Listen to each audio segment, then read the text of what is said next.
Hello everyone, আসসালামু আলাইকুম। আমি সুরাইয়া, আপনারা দেখছেন বিডি স্পোর্টস নিউজ। এক ম্যাচে চমক দিয়ে আবারও পুরানো চেহারায় ঢাকা ক্যাপিটালস। কোন দল জিততে চলেছে সেটা ঠিক হয়ে গেছে প্রথম ইনিংস শেষেই। ঢাকা ক্যাপিটালসের যে বোলিং আক্রমণ, তাতে আর যাই হোক প্রতিপক্ষের 139 রানের মধ্যে আটকে ফেললে সেটা অবিশ্বাস্য কিছুই হতো। তার উপর প্রতিপক্ষ তামিম ইকবালের ফরচুন বরিশাল, যে দলের ব্যাটিং লাইন আপ এবারের বিপিএলের অন্যতম সেরা। এরপর যা হওয়ার তাই হয়েছে। ঢাকা ক্যাপিটালসের 139 রান ফরচুন বরিশাল টপকে গেছে 24 বল আর 8 উইকেট হাতে রেখেই।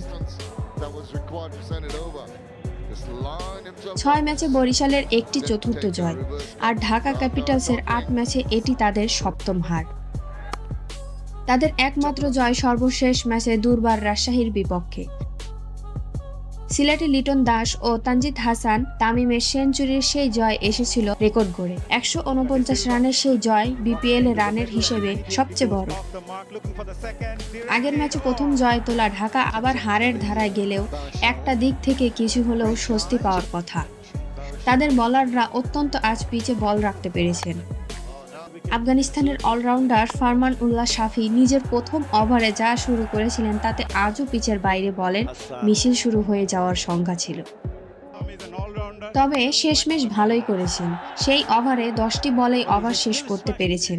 শুধু ফারমান উল্লাহ শাফি নন, এটি দলের তার মতো অনেকেই আছেন যাদের মূল উদ্দেশ্য কোনোভাবে ওভারটা শেষ করা।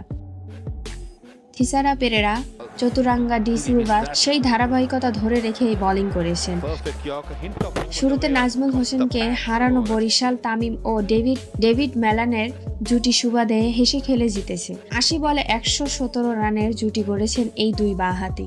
50 পেয়েছেন তামিম। থিসারা পেরেরার বলে আউটের আগে করেন 61 রান। আজ 50 পেয়েছেন আরাক তামিমও। ঢাকার এই ওপেনার তানজিদ হাসান তামিম করেছেন 62 রান। 44 বলে খেলা এই ইনিংসের প্রথম 4টি ছক্কা মেরেছেন তানজিদ হাসান তামিম। তাতে এখন পর্যন্ত টুর্নামেন্টের সর্বোচ্চ 20টি ছক্কার মালিক এই ওপেনার। টুর্নামেন্ট সর্বোচ্চ 308 রান এসেছে এই বাঁহাতি ব্যাট থেকে। তানজিদ ছাড়া আজ ঢাকার হয়ে কেউ বড় রান পাননি।